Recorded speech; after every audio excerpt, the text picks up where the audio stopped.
Hey, it's Engraver here. Welcome back to my channel. And this is going to be not so much a demo, but just you seeing me how I do a little composing. We are going to be including SuperCollider and Logic Pro. I'm currently working on a piece, and I had a pretty stale rhythmic section. This piece was actually composed about 4 years ago when I was in Little Rock. And so I'm revisiting the piece, hopefully to release it by end of this month.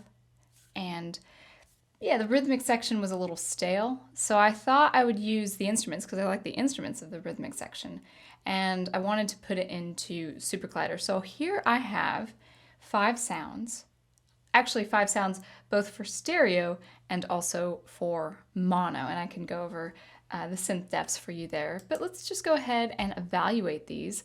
These are 5 sounds for stereo. And I just had some extra information just for my own purposes. But to play them, they sound like this.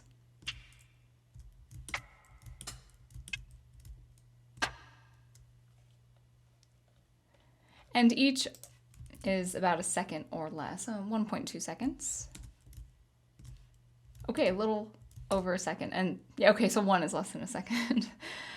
And then I have mono. So I have the same, just to keep it pretty organized, I have the same name, just add 1 for 1 channel for mono. And also my sound file here. And you will be hearing the same sounds, only on the left channel. I know this is your right, but this is my left.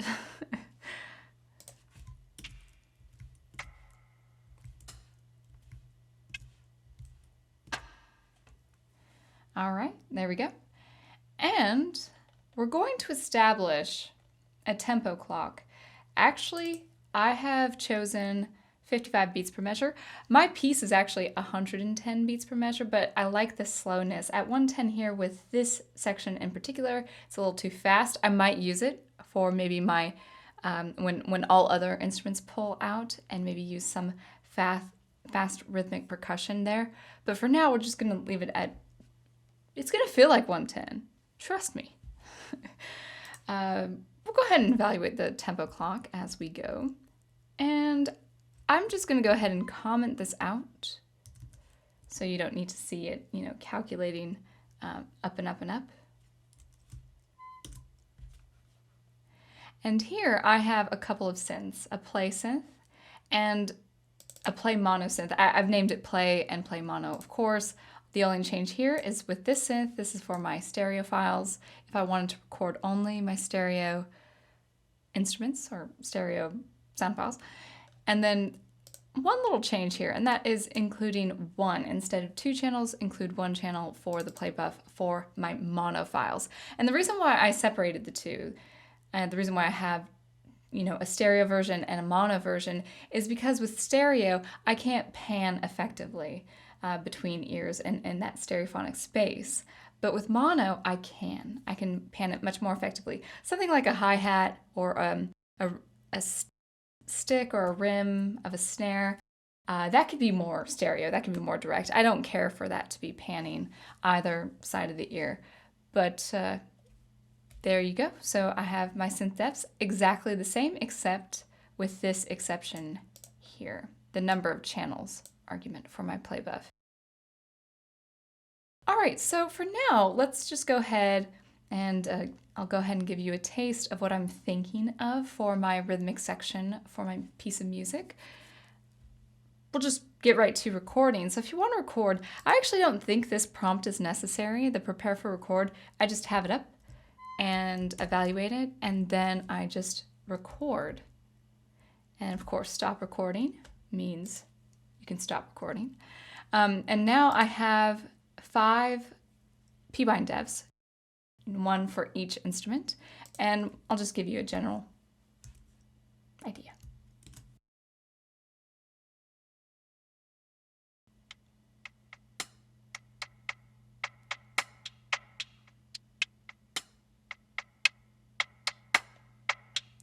I just realized I could have left this as part of the syntax, but I forgot that I had commented it out. So it's going between 1 beat or between half a beat or a quarter of a beat. Now always remember, with SuperCollider, 1 is for 1 beat for the duration of that beat. But half, of course, is not half notes as musicians understand it to be, but it is half a beat, which is 1/8 notes, and 1/4 of the beat, treat it as 16th notes.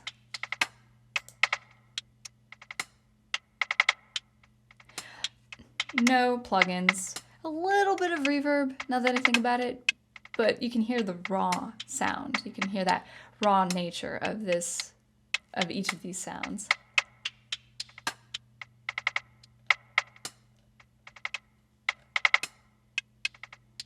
And I've included things like P-slide, which is very effective for amplitude, and also release as well. Having a nice, very short release before, incrementally working toward a longer release of the sound. So that is my demonstration. I'll go ahead and stop the recording. And we'll just go ahead and Command period for a nice hard stop. And with this, we will go ahead and pull up SuperCollider recordings. I have it pulled up here because I've been working steadily with these.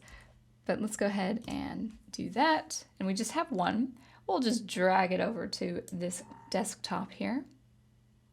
And now it's not enough. I learned this the hard way. It's not enough actually to put this sound file in my Logic Pro project.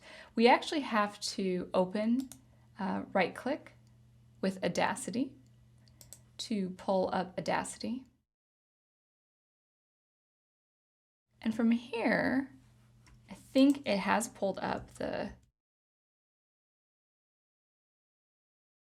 sound file there. Oh, there it is. There it starts. So let me just go ahead and highlight and then delete that.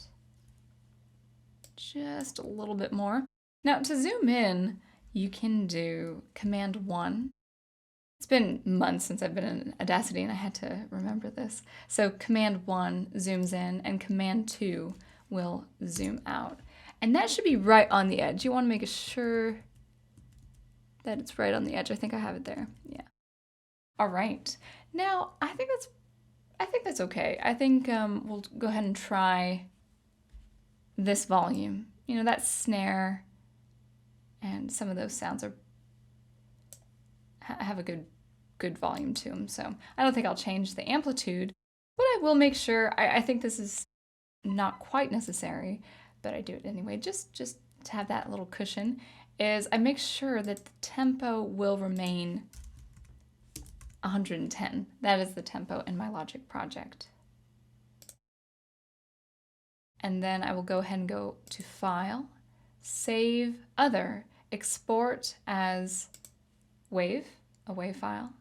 And we'll just go ahead and do percussion test. And you can disregard that prompt there. All right, so we have it here. We'll just keep Audacity open and we'll go into Logic. And I just realized my video, I need to make sure you can see me at all times. Float to the top. And now I should be okay with Logic. Yeah, there we go. Now it's a little crowded here. It'd be nice to have 2 monitors, but I can't have that. We don't want this, we want our perk test. This will not be recognized in Logic, but this will. So let's see. I don't really like putting it on the bottom, but just to separate it, I just will go ahead and we will make sure it's lined up.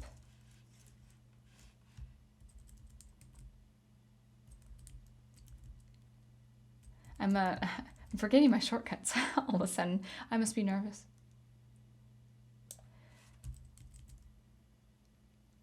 All right, that looks good. Yep, there it is. There it is. Now, actually, I'm just gonna have it be solo for a second. And by the way, this is a test. I actually don't want to include this yet for my percussion. Command U we'll have it set that cycle there, and let's add one thing. Now you notice here that the tempo is 110. That's the tempo I hope this audio file will be. So let's double check audio files, BPM counter, and let's see what it gives us.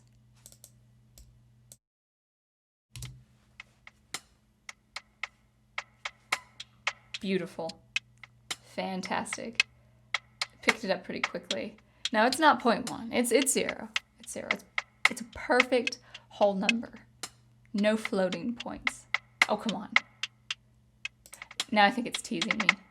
But that's the general idea. So just to give you some context,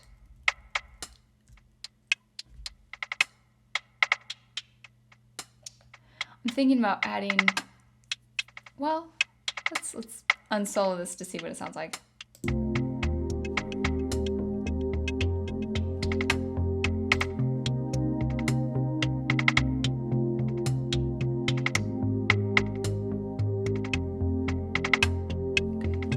think I have all the percussion I want muted. No, I don't. I wonder if that's a, yeah, I think we're good.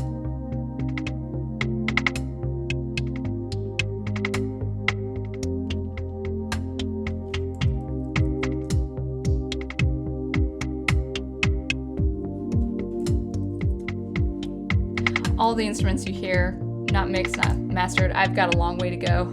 I've got 15 days, maybe 14. Yeah. And then it gets into the chorus and all that. So we'll put it in more context here, but the rhythmic section, the structure is always first. You know, to me that the structure is always first. So I had a stale rhythmic section, so I need to clean it up, make it a little bit more interesting. So I'm playing with some rhythm here from SuperCollider. So we'll leave that as is. This is all stereo. This is all my 5 stereo instruments. That stereo channel, as you had seen in SuperCollider. We'll just leave it up there. But that's actually how I record in SuperCollider, those sounds, and then open with Audacity and then put them in Logic. So if that's helpful, I hope you can find use with that. You know, it's not just a straight shot, unless it's MIDI, it's not just a straight shot from SuperCollider to Logic Pro. All right, so we're leaving Audacity open, and we'll go ahead and minimize that. Now, the two stereo instruments, the two instruments I want to keep stereo is hi-hat and then also the stick instrument, which I think on some part of a snare. So that should be stereo, but I do want to do mono with some of these, and I will record these one at a time. So we'll get started. Let's just jump right in. This is more of a workflow, more of you seeing me do this in real time. It's not live though. Maybe that might be another time. But let's go ahead and record again. And we will record just one of my instruments only with the mono file.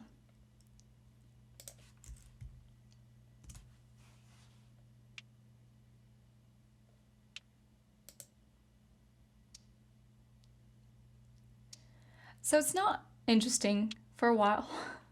It's about 32 iterations of one beat of rest here and one beat. And then it goes to this PW Rand where you use probability to determine which rhythm should be used next. So if it's a beat and getting into an 8th note followed by a 16th note, I just realized that doesn't equal 4. That's okay. It might sound asymmetrical once that happens. So we also have rate here. Now, it had been a while since I've done sound files, so I was doing MIDI ratio as a key, which is for MIDI. And I was doing MIDI ratio, which you can use for sound files as a means of transposing up and down semitones. And for the life of me, I was like, Why is it the same rate? Now it's getting a little bit more active with that P rand here. And so now it's you know, transposing from the original sound, the original rate, and then up 2 and 3 and 7 and 12 semitones.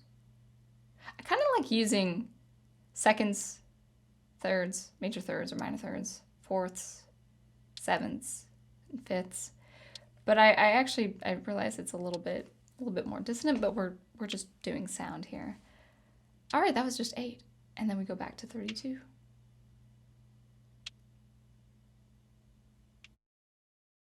And we have a P slide for our amps. So I'm using, you know, going on and on and on. I believe going up. Oh, how did that work? How did P slide work? Excuse me. I know the motion in my head, but I can't quite explain it. So yeah, so the list, we've got the list, of course, the repeats, which is in infinity, the length of each segment. So skipping, I think going past 2, one at a time. Forgive me, I'm lost right now on how that worked, but it sounds cool.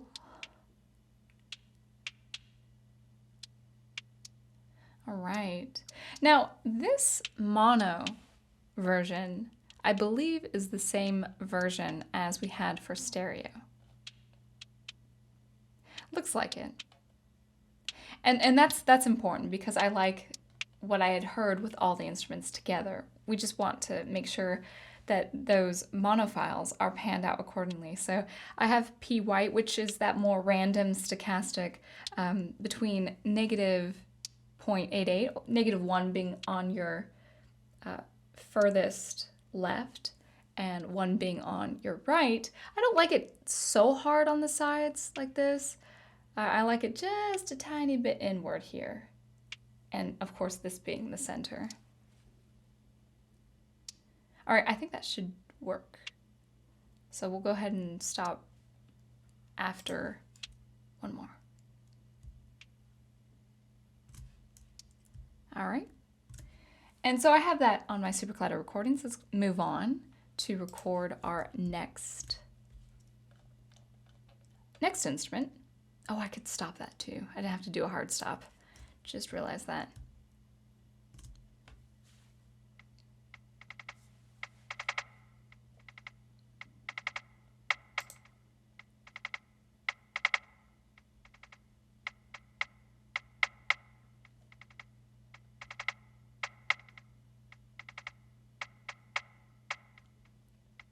I just realized I had a little trouble with this before.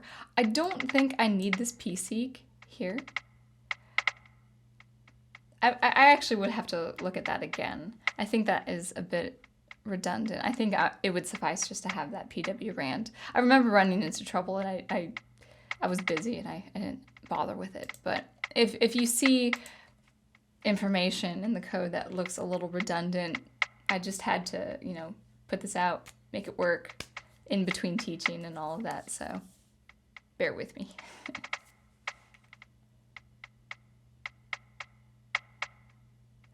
Now I had come to this, it's not really trouble, it's not a problem, but with mono files, a lot is taken out of the stereo file when you convert it to mono.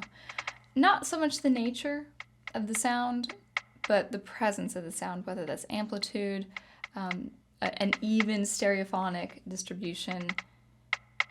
So always be mindful that that could be so. And actually, if you have a suggestion on how to keep that mono file, that sound, as present with the same amplification as the stereo, let me know. I'd be curious.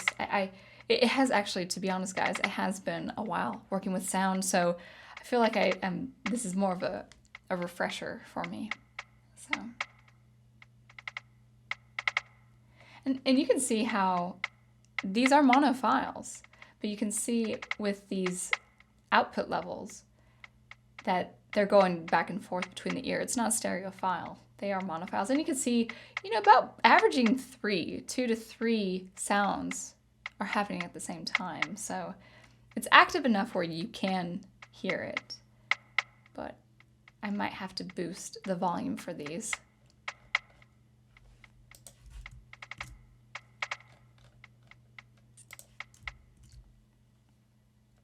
And lastly, we will do the final instrument for mono, which is my tap.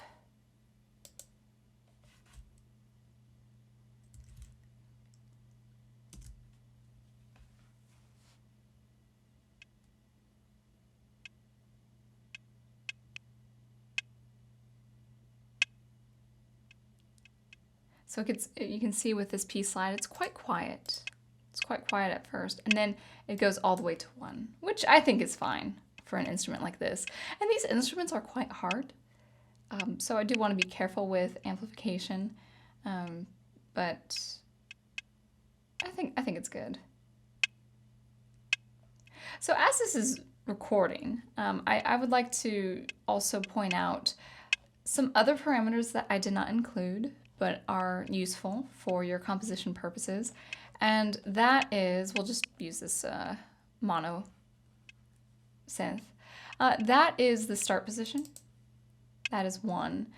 And you can also change the nature of the envelope here with the curve values and all of that. So for instance, I have the envelope, as you can see here, for all my sound files. Now, these sounds are quite quick. This would be very different if they were much longer, you know, exceeding 2 seconds and beyond.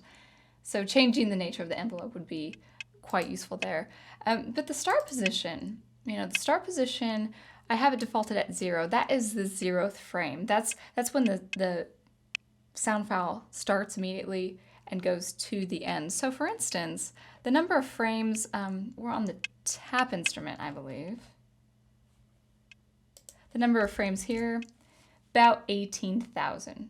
18,000, not a lot. So really getting to frame 100 would really take out so much of this sound. Like you wouldn't hear the attack as well. But you can, you know, go between, you know, 0 and 50, 0 and 100, even with a short sound like this, to change the nature of it. It's not really changing the nature of the sound. It's just, you know, in the course of a sound file, this linear course of a sound file, you choose frame 58. And if you choose to start there, you're taking, you know, 0 through 57. Well, actually, yeah, it would be 0 through 57. So 58 would be 59 in computer language. But yeah, that's that. So especially with your longer sound files, you do want to mess with the start position and come up with some pretty interesting textures. What I've noticed is with my longer files, things will, excuse me, things will come at the forefront or they'll disappear in the background. That's the effect that you can do with the start position. So I think that's good enough. I've been a little bit haphazard with the length of the recording, but we're getting the general idea.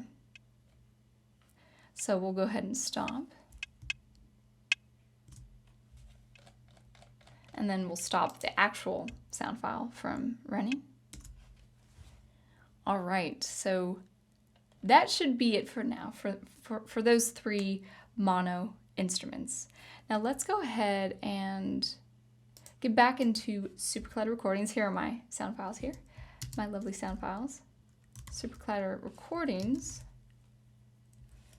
That's the folder. That's where I found them, so I think it'd be the same for you.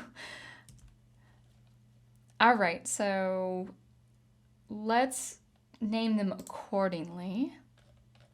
The first is perk, the second is chirp, the third is tap. We'll rename them here. So perk, oh no.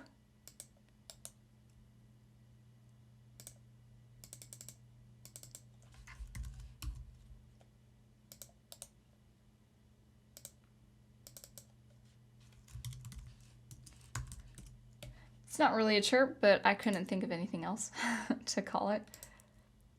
And tap. All right, then we're gonna go on here. And yeah, we'll leave SuperCollider up. I think that's fine.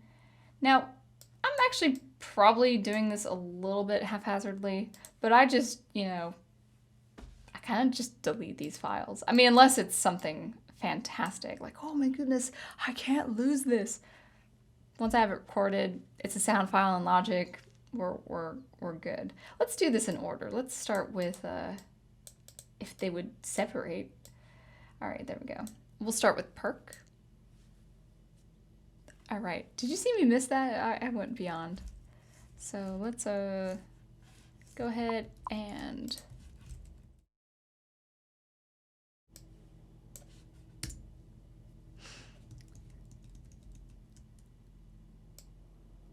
I hear a helicopter above me. I haven't heard one in a while. I used to hear them all the time. So hopefully it's nothing too serious. I wonder if you guys can hear that.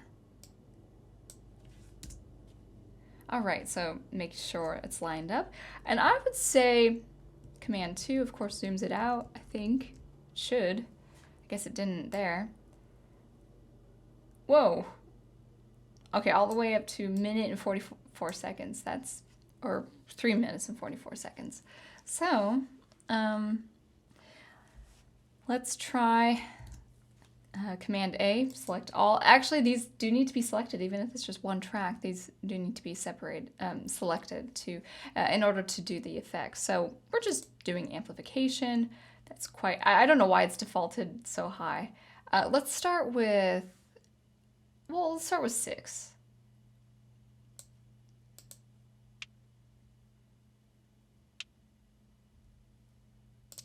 I think actually that could probably go up to 12. I have to have it just on the nose.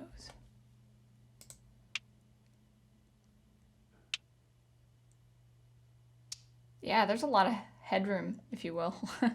It can use a lot more volume. I think I'll just leave it at that.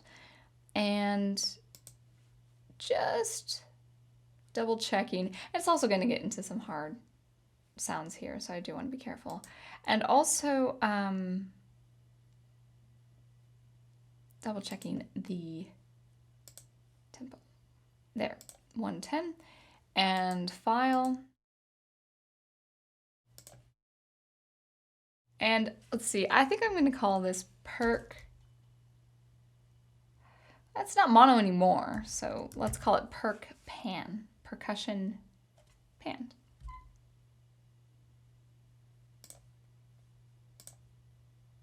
All right. And so I'm going to do the same for the remaining 2, and we'll get right back into Logic Pro.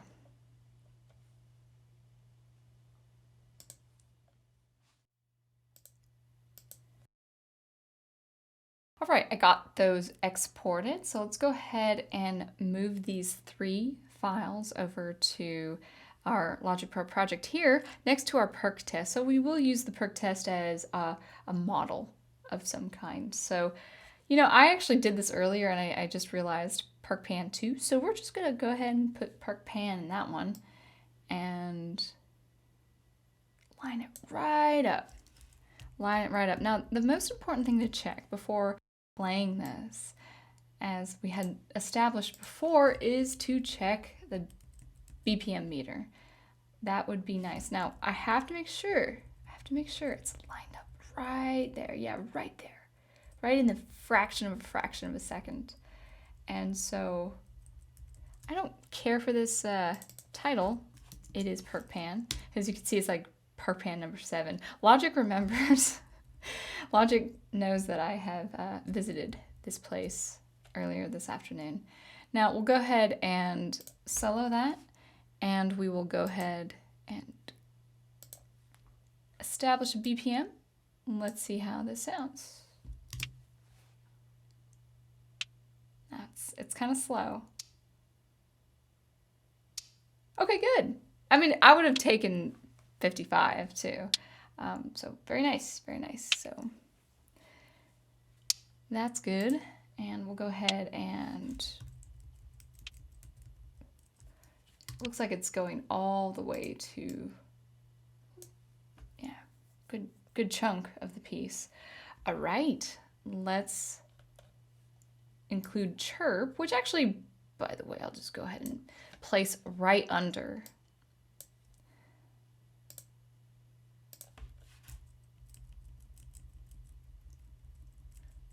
Wow, come on. All right, good. Same thing. Now pulling up, now my shortcut is, I think this is the default E. Oh, not E. That's the track scroll. X, which is our mixer. Oh, it's a lot. All right, so I'm not a fan of keeping the audio files below the stereo output and the bus and all of that. This is an old project, so I probably would have looked a little more organized had this been a relatively new piece I've composed, but whatever. Well, let's change that. I don't like the underscore one. I used to title my files, any files, like that because I saw some professors do it, and I liked those professors, so I wanted to do everything like they did. So let's go ahead. What are we doing here? All right, so BPM, it has, PerkPan has BPM. If you hold down Option or push down Option and hold, you can actually just copy that plugin over. Just wanted to show you that. All right. Let's give it a go.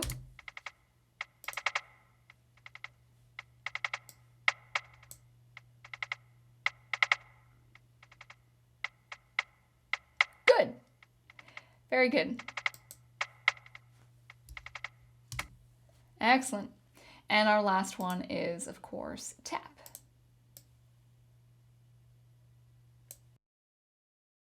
And this is the first time I've done tap pan, apparently. No underscore one there. And we'll just go ahead and, well, when it's your most recent, it's right there. So we'll go ahead and do that. That kind of option to copy plugins over is really handy if you have just a list of plugins and you just want to scooch them all to be the same for the different tracks. There are auxiliary buses for that as well, but I just wanted to show you that tip. All right, let's try this.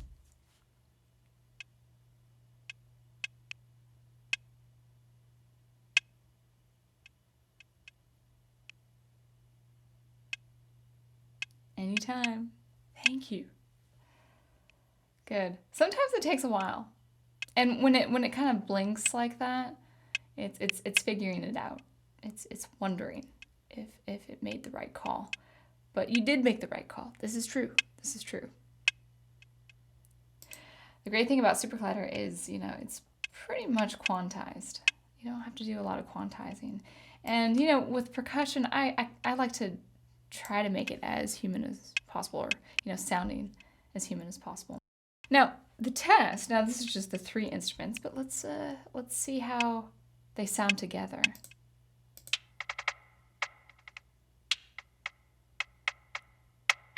Ooh, it's harsh.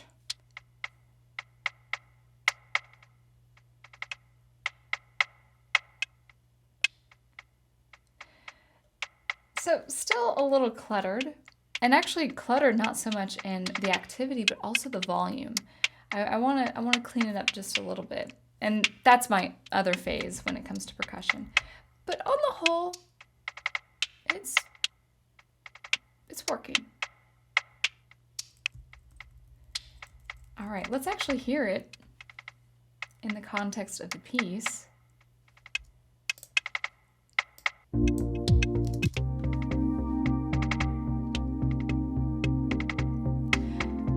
I might not keep it at bar 17 as you see here. This is just to hear the rhythm, see if it works. That is harsh stuff. I will have to clean it up. Oh no. That must be automated. I have to fix that.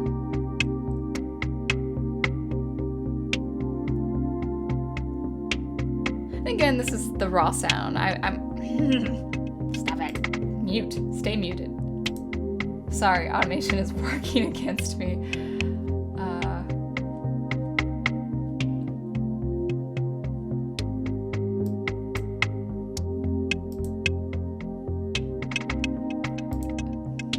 I gotta fix this. Moss kit.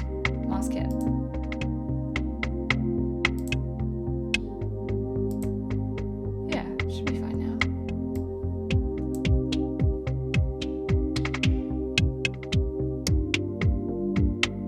Whew, that is harsh percussion. Oh no. I feel a little disorganized. I don't know if I needed to add any volume.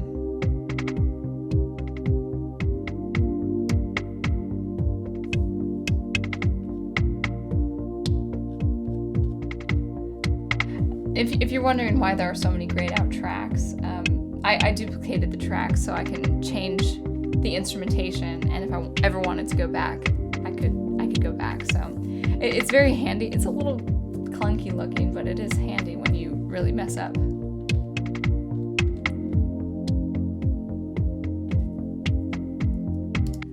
All right, so I'm pleased. I think there can be a lot of improvement, but so far it's got that almost March kind of feel for something like this. I called it Evergreen 4 years ago, just because I'm from the Evergreen state.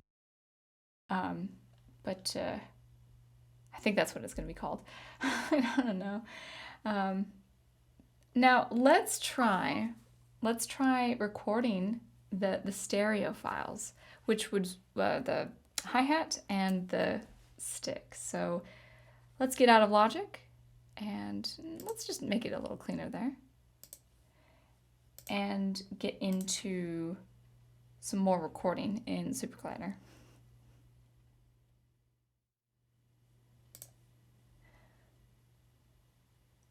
Okay, let's go ahead and do a quick recording of our hi-hat and our stick, which is our stereo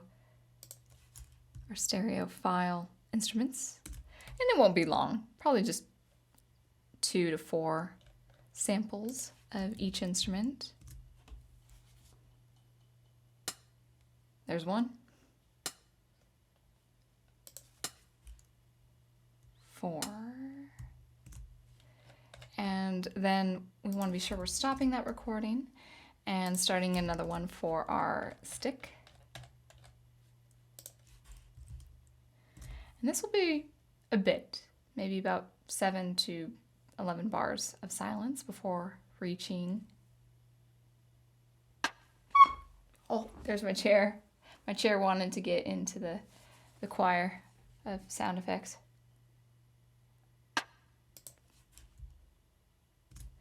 I think that will do nicely. All right, and we'll go ahead and load those into Audacity.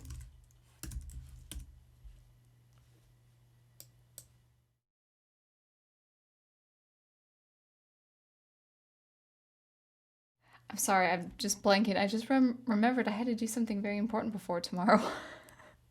So there you go. You're seeing me think on the fly. All right, Audacity, come on. So this one is hi-hat. I believe it's hi-hat. And this one is stick. We'll just drag those two. In fact, let's get at this one here. So there's room. And we'll start with hi-hat. Drag it all over there. And this will be a little bit more precarious. Not precarious, that's not the right word to use. I will have to line it up just right in Logic Pro.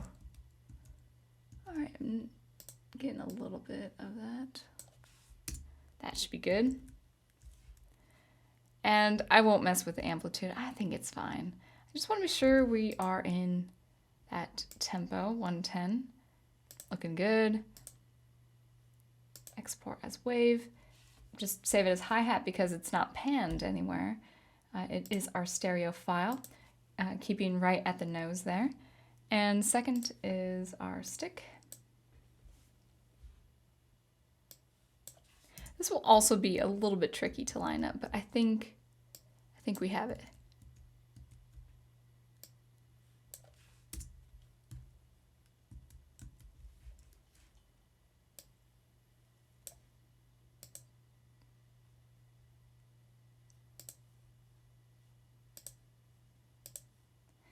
All right, so I think we're done I think we're done with Audacity. I'll go ahead and close that. No, I don't need saving. And there we are, hi-hat and stick. So let's first start real quick. Oh, let's solo these for a second. Just get that feel of the percussion again.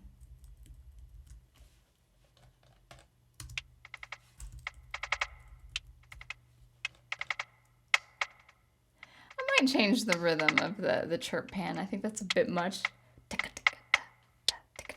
Like that. It could be overbearing if I'm not careful. Now let's add hi-hat, and this will be a little bit tricky. We have to line it up just right, and I think it's somewhere here. We'll add.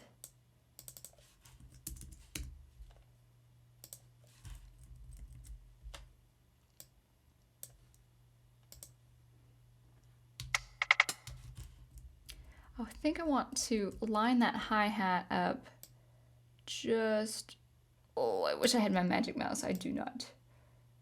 Should be right there. Let's try it.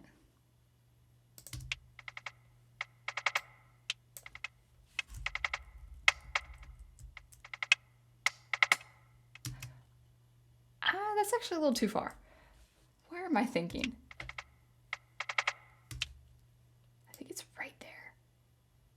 That was way too far, now that I think about it.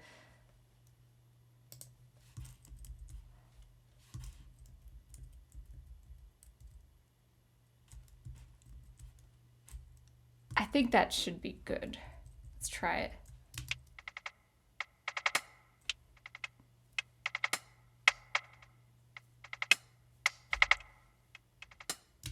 Good. Now the trick is, to shave a little bit of this and then, start fresh with another sequence, so copying and pasting. And now let's add the stick, and this will, oh, let's see. That is not the right one. Good. I'm glad you don't recognize it because that's not the right one. Okay, so actually, that is the file that was from the SuperCollider recording. So if you didn't believe me at first, now you saw, hey, Logic doesn't recognize this. And that's because you have to go through Audacity. Don't ask why. I don't know. I don't know the science behind that. I just do what the computer wants me to do, and vice versa. It's a good working relationship we have. Okay, so this, let's see. Let's hear it.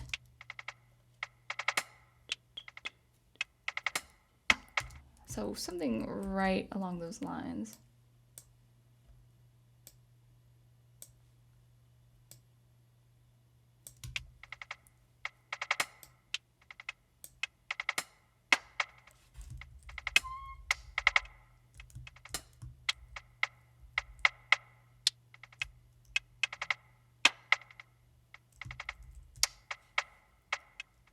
Now, actually, it sounds a little empty because I don't have the hi-hat. I don't have it going on there. It needs repetition, of course. So that's the idea. I think it's lined up just right.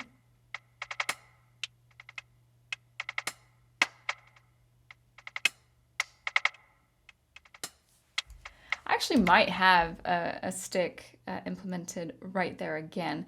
Maybe 7 beats in between is just too long. I'm not sure. I don't want it to be too busy. In fact, I think the chirp might be a little bit too much. I might have a little bit of a slower pace, maybe inserting a beat or even 2 beats inside the chirp. I like that rhythmic, that march like ticka-tack, like that. but maybe not too much. And I'll just go ahead and revise. But hopefully you enjoyed that. Hopefully that was good to know on your part if you want to record sound files, not MIDI, but sound files in SuperCollider. Excuse me, in SuperCollider and putting them through Audacity. SuperCollider has great fidelity. It's 64-bit. So if you can record your sound files in SuperCollider, do it. They're great. And then just go ahead and run it through Audacity. I don't think it affects the sound. I'd have to look into that. But take it away in Logic, and you got yourself a comprehensive rhythmic section. So yeah, let's put it in perspective. These two instruments aren't going to go on as long, but as we adjourn, we'll just go ahead and hear it in context, provided none of these are cleaned up. This is their rawest from about 4 years ago. I composed it 4 years ago, or started composing it. Now I want to just beef it up with the skills that I have 4 years later. So let's just hear it, kind of see where we are.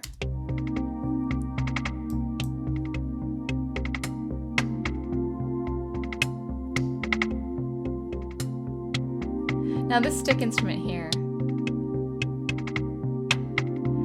it actually doesn't sound lined up quite right. There's going to be a bit of a tape delay that adds more context, and it makes a little more sense once you have that delay. Oh no! All the other instruments are...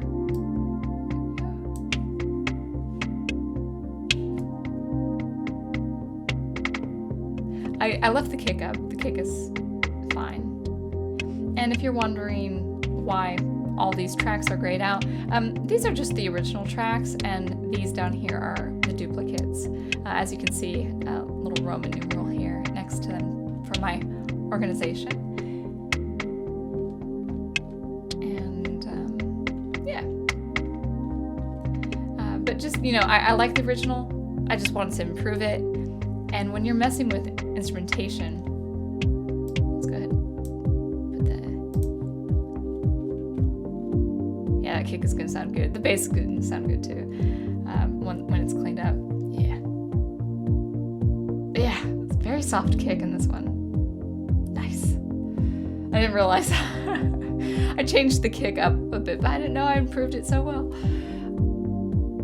Yeah, very good. Anyway, where was I? Oh, yes, so all of this is raw. I just lost my train of thought. But anyway, yeah, this was composed about 4 years ago. I just want to, improve on it and just add some more nuance to the rhythmic section. And I like to keep things organized because structure comes first. So I finished the structure, still need to add this new rhythmic section, of course. Once that takes place, you're going to hear the plugins.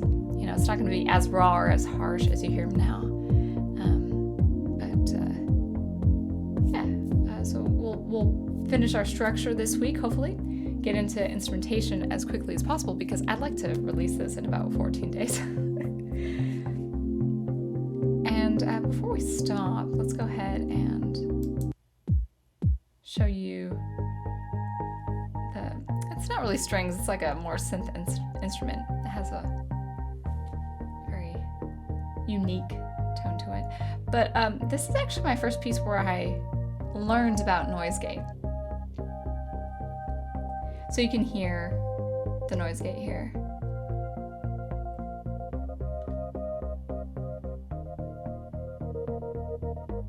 That little fluttery pattern.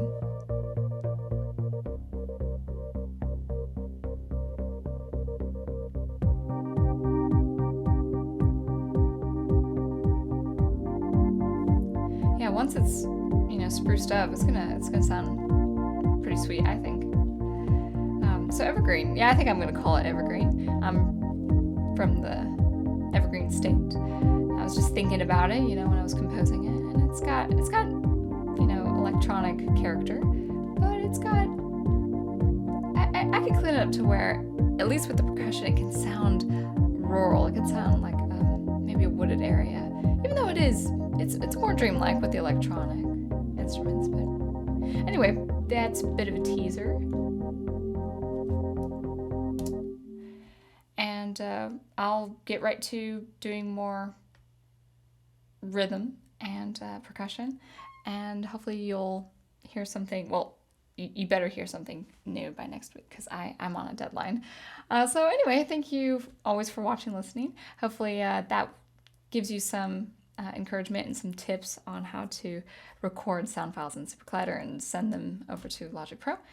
And until next time, always be on the lookout for some more sound experimentation every Thursday, and also live commentary now, Monday nights at 9 p.m. Eastern. I'm having a lot of fun with that, and I would love to have you on board on the chat there. We can have some lively discussions, of course. And until all of that, until Monday, until Thursday, keep producing the art you love, and I will see you next time. Thanks again.